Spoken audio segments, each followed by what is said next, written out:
ఇక JEE mains పరీక్షా ఫలితాల్లో భాష్యం విద్యార్థులు అత్యుత్తమ ప్రతిభ కనబర్చారని భాష్యం విద్యాసంస్థల చైర్మన్ భాష్యం రామకృష్ణ తెలియజేశారు.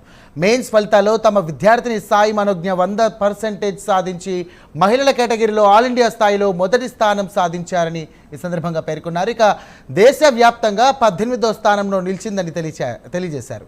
ఓపెన్ కేటగిరీలో ఆల్ ఇండియా స్థాయిలో సాయి షణ్ముఖారెడ్డి 52వ స్థానంలో నిలిచారని తెలియజేశారు. ఇక మెయిన్స్ ఫలితాల్లో 100 లోపు 16 ర్యాంకులు, 1000 లోపు 82 ర్యాంకులు సాధించినట్లు ఈ సందర్భంగా వెల్లడించారు.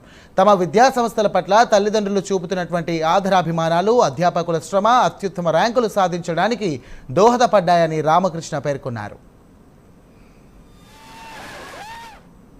ఈ మెయిన్ రిజల్ట్ సెకండ్ సెషన్ అయిపోయిన తర్వాత ఫస్ట్ సెషన్, సెకండ్ సెషన్ రెండు కంప్లీట్ అయిన తర్వాత ర్యాంక్స్ అనౌన్స్ చేయడం జరిగింది. మరి మనం ముందు చూసాం, ఫస్ట్ సెషన్ లో సాయి మనోజ్ఞ 100% తెచ్చుకొని ఇప్పుడు దేశవ్యాప్తంగా మొత్తం 14 మందికి వస్తే ఏకైక అమ్మాయి, అందులో తెలుగు రాష్ట్రాలకు సంబంధించిన తెలుగు అమ్మాయి ఏకైక అమ్మాయి అవ్వటం ఇప్పుడు చాలా గర్వకారణంగా భావించాం. ఇప్పుడు సెకండ్ సెషన్ కూడా అయిపోయిన తర్వాత మరి మొత్తం మీద 24 మందికి 100% వస్తే అందులో గర్ల్స్ 2 మాత్రమే వచ్చారు. ఆ 2లో మన సాయి మనోజ్ఞ ఉండటం మాకు భాష్యం విద్యా సంస్థలకి చాలా గర్వకారణంగా భావిస్తున్నాం. మరి ఫిమేల్ కేటగిరీలో ఆ అమ్మాయి జాతీయ స్థాయిలో టాపర్ గా ఉంటే టోటల్ ర్యాంకింగ్స్ లో ఓపెన్ కేటగిరీలో ఆల్ ఇండియా 18th ర్యాంకు సాధించడం జరిగింది సాయి మనోజ్ఞ.